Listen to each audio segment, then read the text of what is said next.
দামামা বাজলো কমল cup tennis cricket প্রতিযোগিতার। আগামী 1 জানুয়ারি 2025 থেকে শুরু হবে এক মাস ব্যাপী এই আসর। ফাইনাল ম্যাচ অনুষ্ঠিত হবে 31 জানুয়ারি। আসরে অংশগ্রহণ করতে ইচ্ছুক দলগুলোকে 28 ডিসেম্বরের মধ্যে নাম নথিভুক্ত করবার জন্য আহ্বান জানিয়েছেন আয়োজক কমিটির কর্মকর্তারা। 2021 সালে রাজ্যের বুকে টেনিস ক্রিকেটে আলোড়ন তুলেছিল কমল কাপ টেনিস ক্রিকেট। বিপুল অর্থের প্রাইজ মানি এবং দৃষ্টিনন্দন পুরস্কার জয়ের লক্ষ্যে রাজ্যে পা রেখেছিলেন বহিরাজ্যের টেনিস ক্রিকেটাররা। এতটাই জনপ্রিয়তার শীর্ষে উঠেছিল এই আসর যে ভারতের দূরদূরান্তের রাজ্যগুলি থেকেও টেনিস ক্রিকেটাররা অংশ নিয়েছিলেন আসরে। সূর্যমণিনগর বিধানসভা কেন্দ্রের বিধায়ক রামপ্রসাদ পালের একক প্রচেষ্টায় গত 4 বছর ধরে অনুষ্ঠিত হচ্ছে এই আসর। এই বছরগুলিতেও তার ছন্দ পতন ঘটবে না। আগামী 1 জানুয়ারি 2025 সাল থেকে শুরু হচ্ছে পঞ্চমবারের মতো এই আসর। আসরের ফাইনাল ম্যাচ অনুষ্ঠিত হবে 31 জানুয়ারি। মোট 64টি দলকে নিয়ে এই বছর অনুষ্ঠিত হবে আসর।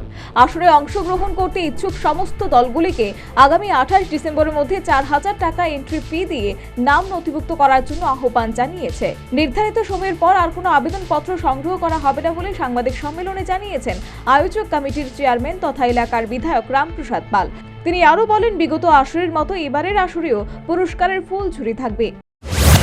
এভাবে প্রতি বছর দিচ্ছি, এবারও চেষ্টা করব যে গাড়ি, প্রথম পুরস্কার গাড়ি, সেকেন্ড পুরস্কার বাইক, এবং যা দিচ্ছি কাপ দিচ্ছি, যারা সেরা খেলোয়াড় তাদের হাতে দিচ্ছি, অর্থাৎ প্রাইজের যে সিস্টেম, প্রাইজ মানিও দিচ্ছি।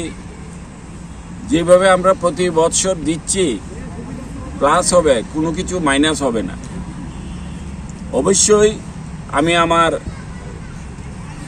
ত্রিপুরাবাসীকে অনুরোধ করব, আগামী জানুয়ারির 1 তারিখ থেকে খেলা শুরু হতে চলছে এবং জানুয়ারির ঘরোয়া ক্রিকেট মরশুমের শুরুর আগেই এই কমল কাপ টেনিস প্রতিযোগিতা রাজ্যের ক্রীড়াপ্রেমী এবং ক্রিকেট প্রেমীদের উৎসাহ বাড়াবে বলে মনে করছেন প্রত্যেকেই। Bureau report, news vanguard. এই প্রথম আগরতলার চিলড্রেন্স পার্কে অনুষ্ঠিত হচ্ছে north east industry and trade fair. এই মেলায় সারা ভারত থেকে 20টিরও বেশি রাজ্য তাদের শিল্প প্রদর্শন করেছে।